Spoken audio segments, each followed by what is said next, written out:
తాగుడు, పేకాట లాంటి చెడు అలవాట్లకు బానిసైన వాడు ఇంట్లో ఉన్న గిన్నె, గరిటెలతో మొదలుపెట్టి పెళ్లాం నగలని, పుస్తెలని, చివరికి ఉంటున్న ఇంటిని కూడా తాకట్టు పెట్టేసి కుటుంబాన్ని నడి రోడ్డు మీద నిలబెడతాడు. ఇప్పుడు అవినీతి వ్యసనపరుడు జగన్ రెడ్డి పరిస్థితి కూడా ఇలాగే ఉంది. ఇప్పటికే 10 లక్షల కోట్లకు పైగా అప్పు చేశాడు. ఇది కాకుండా కాంట్రాక్టర్లకు 1,70,000 కోట్ల బకాయిలు పెట్టాడు. మొదట్లో మిషన్ బిల్డ్ ఏపీ పేరుతో రాష్ట్రంలోని ప్రభుత్వ ఆస్తులను అమ్మకానికి పెట్టాడు.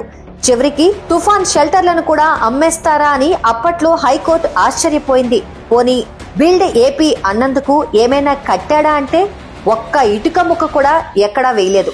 రాష్ట్రంలో లిక్కర్ వ్యాపారాన్ని తాకట్టు పెట్టి 50,000 కోట్ల అప్పులు తెచ్చాడు. అప్పులు, అమ్మకాలు కష్టమయ్యేసరికి తాకట్టు పెట్టడం మొదలు పెట్టాడు. ఒక్క విశాఖలోనే 13 ప్రభుత్వ ఆస్తులు తాకట్టు పెట్టి 25,000 కోట్లు అప్పులు తెచ్చాడంటే రాష్ట్రం మొత్తం మీద ఎన్ని ఆస్తులను తాకట్టు పెట్టాడో ఊహించుకోండి.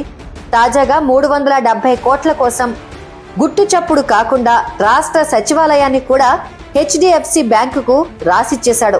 అంతేకాదు టీడీపీ హయాంలో అమరావతిలో 90% పూర్తయిన అధికారులు, ఉద్యోగుల భవన సముదాయాలను కూడా తాకట్టు పెట్టే ప్రయత్నం మొదలుపెట్టాడు. ఇందులో భాగంగానే పూర్తి కాని ఆ భవనాల్లో అధికారులు నివసిస్తున్నారని, సిఆర్డీఏకు 70 కోట్లు అద్దె కూడా చెల్లించామని ఇటీవల జీవో కూడా విడుదల చేశాడు. అయితే ఇన్ని లక్షల కోట్ల అప్పులు జగన్ ఎందుకు చేస్తున్నాడు? జగన్ చెబుతున్నట్టుగా సంక్షేమ పథకాల కోసమైతే కాదు. ఎందుకంటే సంక్షేమ పథకాలకు గత టీడీపీ ప్రభుత్వం ఇంతకన్నా ఎక్కువే ఖర్చు చేసింది. ఖచ్చితంగా ఇదంతా వైసీపీ పెద్దల అవినీతి పద్దుల్లోకి పోతోంది.